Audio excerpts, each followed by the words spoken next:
Hey everyone, so I wanted to make a quick video just on adaptation. You might see a little bit of this on one of the exploring videos or fulcrum strengthening videos, kind of a little bit, but this one's just on adaptation.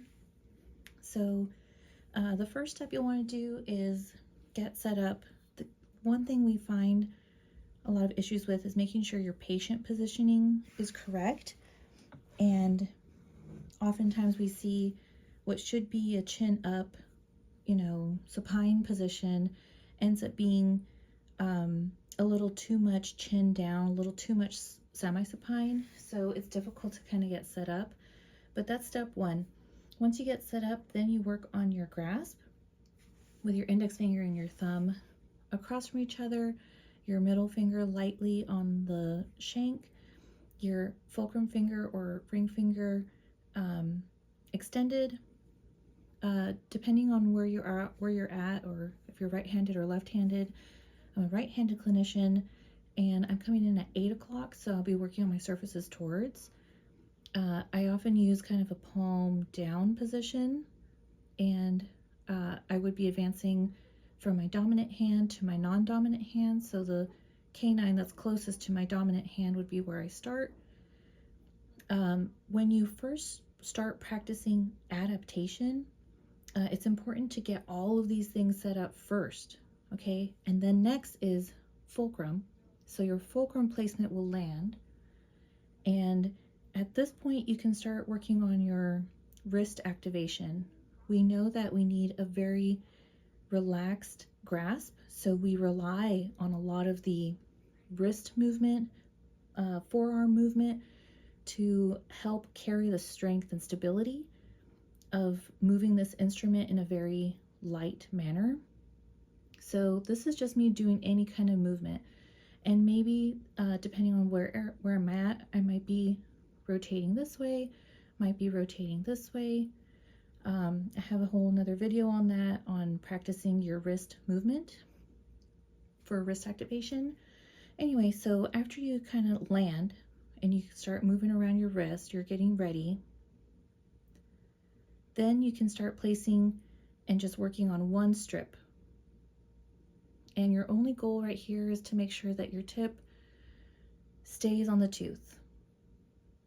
Okay, now as we're practicing and getting ready to work on adaptation, you're gonna do half speed, or two times as slow.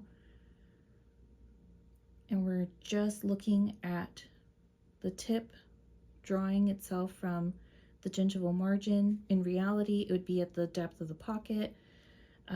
For practice, I encourage you to just imagine that the gingival margin is the, junctional epithelium at the end of a healthy gingival sulcus and or a periodontal pocket.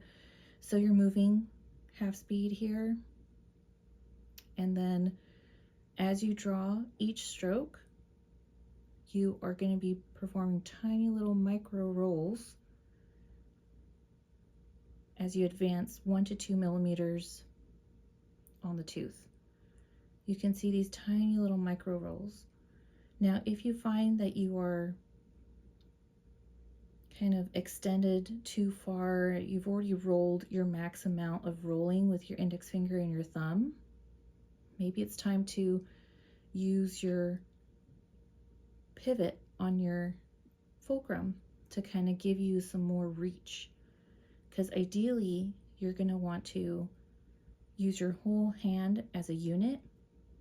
And what we see sometimes, I'll see if I can demo, if you're maybe not set up correctly, maybe you're already too far this way, too close to your index finger and your thumb, what you'll end up, what happens sometimes is as you roll, your index finger and your middle finger begin to split, and that decreases stability. So the practice here is starting with one strip and then slowing down, and then with each stroke, tiny roll. There's a lot of groundwork that needs to be done.